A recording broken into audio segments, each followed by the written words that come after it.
Studio Kalangu Info Soir, bonsoir. Nous sommes le 20 mars 2025. C'est l'heure de votre journal en français dans une présentation de Habibou Garba. Tout d'abord les titres. Ce 20 mars 2025, la journée internationale de la francophonie est marquée par le retrait du Niger, l'un des cofondateurs de l'OIF. Le cadre de concertation organise une caravane de sensibilisation sur l'accès à la justice dans l'arrondissement communal Niamédé, impliquant divers acteurs du secteur. On en parle dans ce journal.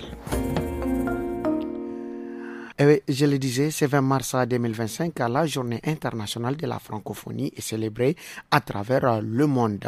2 jours avant cette commémoration, le Niger, cofondateur de l'OIF, a annoncé son retrait de l'organisation. Les détails avec Nafissa Adamou. La journée internationale de la francophonie célébrée ce 20 mars est placée cette année sous le thème « Je m'éduque, donc j'agis », mettant l'éducation à l'honneur. Cette date rappelle la création de l'Organisation internationale de la francophonie OIF le 20 mars 1970 à Niamey au Niger sous le nom d'Agence de coopération culturelle et technique ACCT. À quelques jours de cette célébration, le Niger, berceau de l'OIF, a annoncé son retrait de l'organisation suivi du Burkina Faso et du Mali, membres de la Confédération des États du Sahel. Cependant, selon la porte-parole de l'OIF, le retrait ne sera effectif que dans 6 mois. D'ici là, les États membres devront décider du sort des projets en cours et de leur possible achèvement.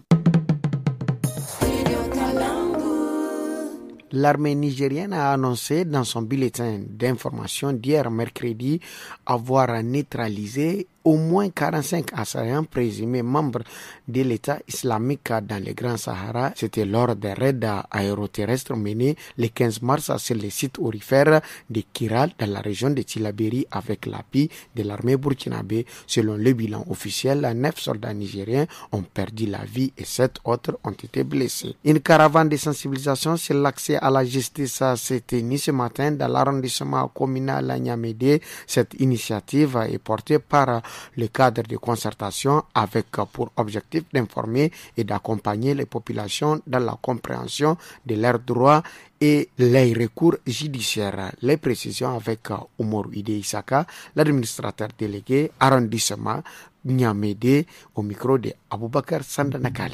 Donc aujourd'hui, vous avez vu le ministre de la Justice, Garde des Sceaux, a lancé officiellement la caravane de sensibilisation sur l'accès à la justice dans le but de garantir une justice de qualité. Vous l'avez vu, c'est public pour davantage asseoir une certaine confiance entre les justiciables et la justice, permettre à la population d'être prête à aller à la justice en cas de situation et permettre également à la population de comprendre que la confiance doit régner entre la population et les acteurs de la justice. L'ambassade des États-Unis à Niamey a annoncé hier 19 mars dans un communiqué la reprise immédiate de ses services consulaires après une suspension de près de 3 mois.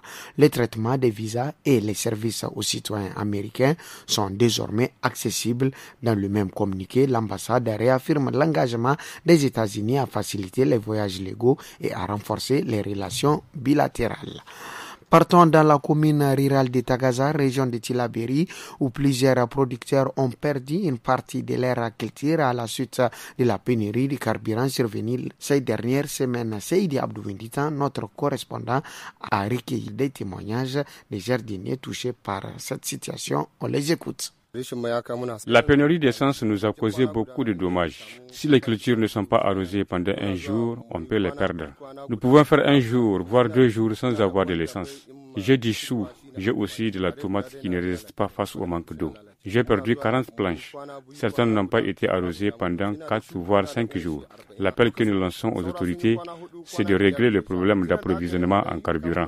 J'ai un jardin de moringa dont les plantes sont défraîchies. J'ai un jardin de choux que je viens de repiquer. Les pieds sont tous frétis. Actuellement, j'achète le litre d'essence à 1500 francs pour essayer de récupérer certaines plantes. Heureusement que la situation se normalise peu à peu. Monsieur, madame, fidèles auditeurs, auditrices des programmes du studio Kalangu, c'est tout pour aujourd'hui. Merci, au revoir.